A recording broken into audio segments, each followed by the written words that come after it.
Nguhaye ikaze ukurikira ibiganiro byacu nk'ibisanzwe rero twongeye kugaruka muri bya biganiro birengera ubuzima, bya biganiro byigisha buri muntu wese uburyo agomba kwitwara mu buzima. Uyu munsi rero tugiye kuvuga ku buryo bwo gukuraho inkovu ku mubiri, uburyo abantu benshi usanga inkovu zibabangamiye, ba bandi bagira inkovu zibyimba cyangwa se inkovu zitabyimba ariko ugasanga ku mubiri we hariho ibibara bimubangamiye. Benshi cyane unasanga bibangamira ubwiza bwabo kuko inkovu usanga ari nk'inenge ku mubiri. Uyu munsi rero turababwira uburyo bworoshye bwo kuzigabanya ndetse zimwe zikavaho burundu. Icyo usabwa nta kindi ni ukubana natwe tugakomeza ikiganiro ukumva buri kimwe cyose uko twagiye tukivuga, nzi neza kuri bwunguke byinshi kandi ndaguhamiriza ko nubigerageza rwose bizatanga umusaruro mwiza. Reka nshimire wowe wakoze subscribe, nawe utarayikora gerageza rwose uyikore ukomeze ubane natwe ku muryango mugari warengera ubuzima, mu biganiro byiza bivuga ku buzima, hahandi buri wese yunguka byinshi bifasha ubuzima bwe. Wibuke kutwandikira muri komenti, nabyo tuba tubikeneye. Iyo utwandikiye tumenya ese abantu bakeneye iki, bakeneye kumva iki, bakeneye ngo tubigishe kuki. Mbere na mbere ya byose rero menya ko inkovu atari indwara. Inkovu ni uburyo umubiri wacu ubika amateka y'ibyo twanyuzemo.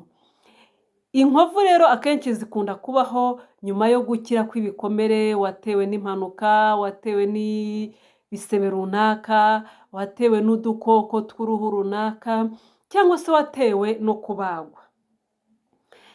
Kuba rero umuntu yagira inkovu zibyimbye undi akagira inkovu zitabyimba akenshi biterwa n'imbaraga z'umubiri wacu uburyo wivura.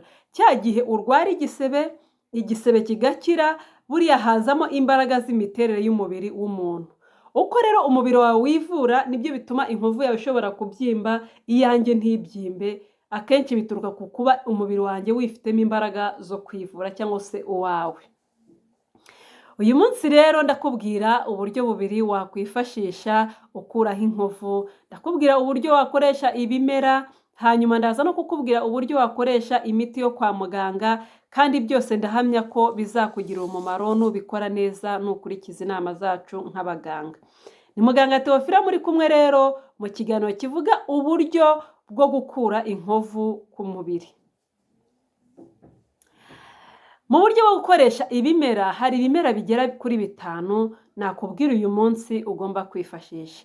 Buri munsi nkunze kubabwira ku bimera, nkababwira ngo ibimera rimwe na rimwe tubyifashisha mu buryo bwa prevention, mu buryo bwo kwirinda. Ariko uyu munsi bwo nje kukubwira uburyo uri bubikoreshe mu buryo bwo gukuraho inkovu cyangwa se kuzigabanya igihe zikabije. Ikimera cya mbere ugomba gukoresha ni icyo twita aloe vera. Mu kinyarwanda cyiza ni igikakarubamba. Ni ukuvuga ngo ugikomereka, inkovu itangiye gukira, urafata cya gikakarubamba ukahasigaho ku nkovu. Biriya bigabanya kuba inkovu yabyimba kandi bigatuma n'inkovu isa neza ntihinduke umukara cyane. Ikimera cya kabiri cyangwa se ikiribwa cya kabiri ugomba kwifashisha ni ubuki. Ubuki bufasha mu gukomeza uruhu, bukagabanya kubyimba kandi bukarinda umwuma. Hahandi hari inkovu, kuba wabona inkovu yumagaye cyangwa se yasataguritse ukuntu, biriya kenshi iyo ukoresheje ubuki bivaho. Ikimera cya gatatu ugomba gukoresha ni igitunguru. Igitunguru gifasha mu gutuma inkovu zisa neza. Ni ukuvuga ngo uko ufite ya nkovu yatangiye gukira ugasigaho igitunguru, ariya mazi y'igitunguru uba uri gusigaho atuma inkovu isa neza ntihinduke umukara cyane ngo ubone biteye isoni. Ikindi kintu ushobora gukoresha ni amavuta ya elayo, ayo twita olive oil, cyangwa se ugakoresha amavuta ya coconut. Aya mavuta afasha mu koroshya uruhu no kurinda inkovu kumagara. Ni ukuvuga ngo kuyakoresha bituma uruhu rworoha, hahantu hari inkovu ntihumagare, uruhu rugakomeza rumeze neza rutohagiye, hanyuma na hahandi hari inkovu hagakomeza kumera neza. Iyi rero ni imiti yo gukoresha ibimera nakubwiraga. Biriya bimera nakubwiye iyo ubikoresheje bigabanya inkovu, bikoroshya uruhu bigakesha uruhu, ndetse hahandi hari inkovu ukabona nta soni biteye kuba waba ufite inkovu. Ariko ikindi ugomba kumenya, ibi bimera rwose ubyumve ntago bikuraho inkovu burundu, cyane cyane za nkovu zabyimbye nini. Bishobora gukuraho udukovu dutoya tugasibangana uruhu rugacya, ariko inkovu nini zimwe zibyimbye ntago zivaho. Icya kabiri yongeye kukubwira imiti yo kwa muganga ushobora kwifashisha. Ndakubwira imiti y'ubwoko butatu kugira ngo umenye uko ugomba kwitwara. Umuti wa mbere ni amavuta ya silikone. Yano mavuta yo twita silikone gel afasha kugabanya ubunini bw'inkovu. Nimba inkovu yari yarabyimbye, uko ugenda uyasigaho ya nkovu igenda igabanuka ku buryo nawe ugenda ubibona ko inkovu iri kujya igabanuka. Uburyo bwa kabiri ushobora gukoresha ni surgery.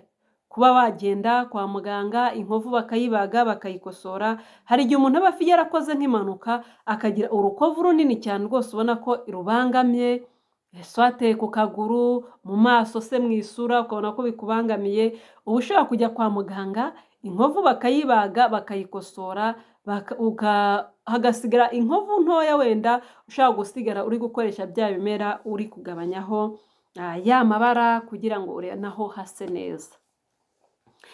Ubundi buryo ushobora gukoresha, gusa ahangaha mu kukubaga kuri surgery ushobora kuzagira ingorane z'uko nanone inkovu iba yagaruka, na cyane ko n'ubundi ahantu babaze ubwaho haza inkovu. Uburyo bwa gatatu rero nibyo twita steroid injection. Izi steroid injection ni imiti yifashishwa mu kugabanya kubyimba kw'inkovu. Akenshi iyi miti nayo itangirwa kwa muganga, aho usanga umuganga w'uruhu inkovu akayitegereza, hanyuma akareba nimba igomba guterwamo ayo masiteroide kugira ngo za nkovu zibyimbuke ziveho. Dukomeza tuganira rero kuri iki kibazo cyo gukuraho inkovu, ikibazo nzi ko kibangamiye abantu benshi.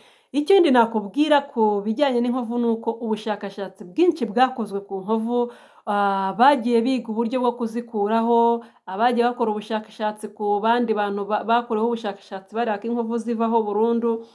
Ubushakashatsi bwose bwagaragaje ko kugeza ubu ngubu hakiri imbogamizi mu gukuraho inkovu burundu. Gusa ikiriho ni uko inkovu igabanuka, ariko kuyikuraho burundu ntabwo birapfa kwemera neza mu bushakashatsi bwose bwakozwe. Birashoboka ko ishobora kuvaho bitewe n'imiterere y'umuntu, na cyane ko nakubwiye ko hari umuntu ufite umubiri wiyubaka vuba cyangwa se wivura vuba ku buryo inkovu ye itabyimba ngo ibe nini, ugasanga undi we inkovu irabyimbye ibaye nini. Mu biganiro byacu iyo turi kuganira ntabwo tuba tugenda tudatanze inama. Inama ya mbere nakubwira izagufasha kandi uzagenderaho ni ukwirinda kwishima ku nkovu cyangwa se kuyikomeretsa. Niba ufite inkovu ahantu runaka ukumva itangiye kukurya, irinde kuyishima, ahubwo icyo ugomba gukora jya kwa muganga. Muganga w'uruhu arakumenyera impamvu iri gutuma inkovu ikurya, impamvu iri gutuma inkovu iri kubyimba, hanyuma agufashe. Inama ya kabiri kandi, koresha amavuta ya sunscreen. Ni ukuvuga ngo ni amavuta twavuga ko arinda nk'izuba, kuba izuba ryakwangiza uruhu rwawe. Ayo mavuta nayo akenshi afasha ku nkovu zikiri nshyashya, za zindi zikizaho wakomeretse, igisebe gitangiye gukira, hatangiye kuzaho inkovu, uko usigaho aya mavuta bituma inkovu idasa nabi, bituma inkovu iguma ikeye. Ikintu cya gatatu ugomba kwitaho ni ukwegera muganga w'uruhu mbere yo kugerageza ubundi buryo bwose. Nubwo nakubwiye uburyo bwinshi bwo gukoresha, nubwo nakubwiye uburyo ugomba kwita ukirinda ko ya nkovu yawe isa nabi, ariko mbere yo gukoresha ibi bintu byose banza wegere muganga w'uruhu, muganga w'inzobere agufashe, akumenyere ikibazo wagize, agufashe akubwire uburyo ugomba kwitwara bitewe n'inkovu ufite. Ese arayibaga se, arayitera umuti se, araguha amavuta yo gusigaho? Ibyo byose ubikore nyuma y'uko wabanje kubonana na muganga, akamenya uburemere bw'inkovu ufite n'icyo agomba kuyikoraho.